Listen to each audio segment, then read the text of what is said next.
Bonjour, donc il y a quelques mois je vous faisais des prédictions concernant les médias, dont certaines se sont réalisées. Donc j'avais prédit et ressenti l'arrêt de certaines émissions historiques et le mercato impressionnant de certains animateurs. Et bien ça s'est fait tant sur le plan télévisuel que sur le plan radiophonique. Et je vous avais dit aussi que qu'il y allait y avoir aussi l'apparition de nouvelles chaînes. Donc effectivement, certaines chaînes nouvelles sont apparues, comme par exemple la chaîne Olympia sur le théâtre et la vie culturelle, ou ici récemment la chaîne Bismart sur la vie économique de notre pays, et etc., etc. Alors, sinon qu'est-ce que je vois? Je vois éventuellement le retour de Thierry Ardisson sur France 2 en lieu et place de Ruquier. Donc en reprenant Tout le monde en parle, mais à la sauce 2020, avec un rôle d'interactivité concernant ce programme. Je pense même qu'il pourrait même faire, et ce serait une première, la première émission de télévision francophone internationale qui serait non seulement diffusée sur France 2, mais également streamée de par le monde en direct via YouTube par exemple, et où il ferait intervenir des chroniqueurs d'autres pays très connus dans leurs pays respectifs au regard d'une actualité. Par exemple, ici nous allons avoir les élections aux États-Unis. On pourrait très bien imaginer une émission style Tout le monde en parle, où durant les quelques semaines avant les élections, où il fera intervenir un chroniqueur connu et apprécié aux États-Unis, qui interviendra dans l'émission et qui dirait ce qui se passe au niveau de la vie politique et électorale aux États-Unis, les petites anecdotes, la grande histoire de la petite histoire concernant les élections américaines par exemple, ou par exemple, admettons qu'il y ait un tsunami dans un pays d'Asie par exemple, de faire intervenir un chroniqueur climatologue très connu d'un pays, ce qui nous permettra aussi d'avoir une télévision bien plus ouverte sur le monde et avec des avis extérieurs. De toute façon, je pense très fort que nous évoluerons vers une télévision qui mixe en même temps le canal historique de la transmission via la télé, mais qui couplera aussi avec les streamings que sont YouTube et d'autres aussi comme WhatsApp, Zoom et compagnie. Bref, il y aura maintenant des émissions de télévision qui seront de diffusion multimodale. Donc ça, c'est une chose que je prévois, que je pressens. Alors, je pressens aussi la fin de toutes les émissions de Cyril Hanouna. Ça lui prendra d'un coup de tête. Il décidera de tout arrêter d'un coup, comme ça. Et il y aura Jean-Michel Maire qui, par inadvertance, va retomber aussi sur une affaire de pédocriminalité concernant l'un des chroniqueurs masculins de l'émission. Donc c'est toute une pile de documents sur lesquels le journaliste va retomber par hasard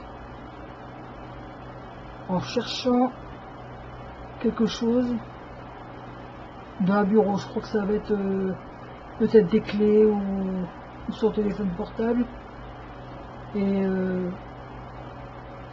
il va retomber sur des photos relatives à la pédocriminalité, ce qui va énormément le chambouler, et également beaucoup chambouler Cyril Hanouna, qui de ce fait va tout interrompre d'un coup et va disparaître de la télévision française. Il va prendre une année ou deux en allant vivre à l'étranger, histoire de, entre guillemets, digérer ce scandale.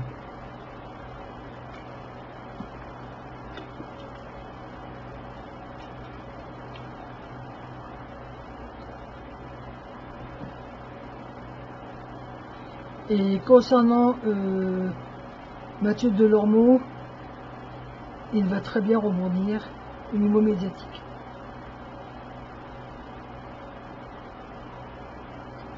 Donc voilà, qu'est-ce que pour TF1, malheureusement, bon, ce sont toujours aussi possible par des choix malheureux. Donc à mon avis, Ara Aprikian, le président directeur général de TF1, va vite gicler.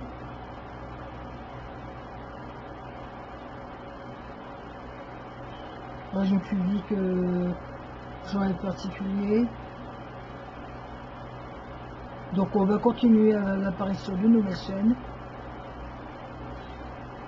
À la suite de ce qui se passe actuellement sur BFM TV, il va y avoir une refonte et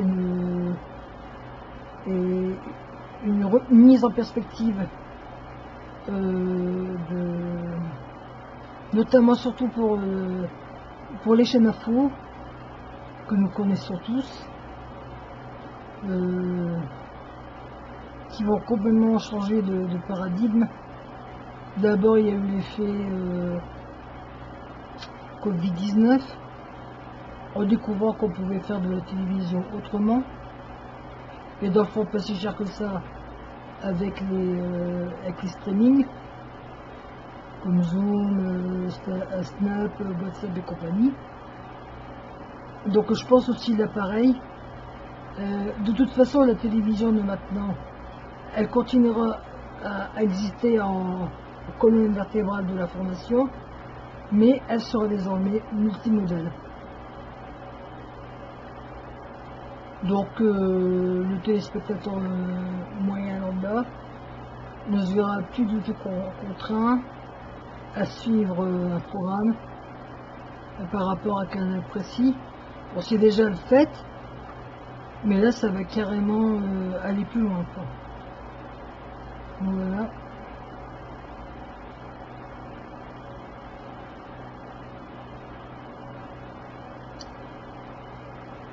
Sinon, qu'est-ce que je peux dire?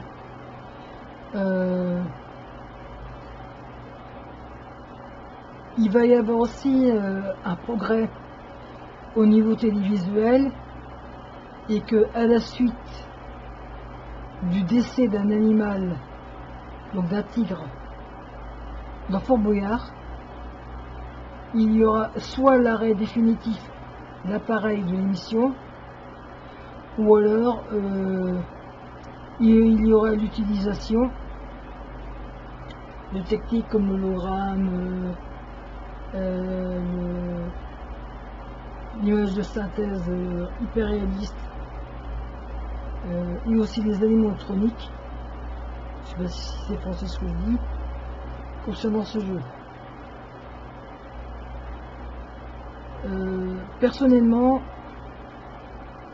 je ne comprends pas qu'on puisse continuer à exploiter l'animal comme objet de divertissement à la télé. Donc de toute façon, je pense que même sur le plan mondial, peu à peu ça gagne du terrain et ce sera pas plus mal pour le respect de l'animal, qui ne sont pas là pour nous servir de jouets de divertissement. Et voilà.